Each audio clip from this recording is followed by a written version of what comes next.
है। यीशु मसीह की जान को कोई ले नहीं सकता। यीशु मसीह ने खुद अपनी जान को बाप के हाथों में सुपुर्द किया और यहाँ पर यूं भी मरकूम है और ये कहकर दम दे दिया।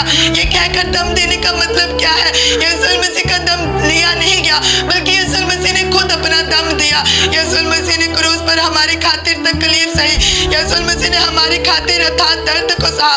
जैसे कि मेरे अजीजों, अगर हम किसी को कोई चीज पकड़ाते हैं तो हम कहते हैं कि इसे तुम पकड़ लो, बाद में हम इसे ले लेंगे। और उसी तरह यीशु मसीह ने अपनी जान को बाप के सुपुर्द किया और कहा, और बाद में तीसरे दिन मुर्दों में से जी उठा और मौत और कब्र पर फतह पाई। और यीशु मसीह ने अपनी जान को बाप के हाथ में सुपुर्द किया। और इसी तरह मेरे अजीजों, ज़बूर 31 उसके 5 आयत में यूं मरकूम है, यीशु मसीह ने वहाँ पर लिखा है, ऐ बाप मैं अपनी रूह तेरे हाथों में सौंपता हूँ। मेरे अजीजों, यीशु मसीह के दुख जो यीशु मसीह ने क्रूस पर हमारे खातिर उठाए,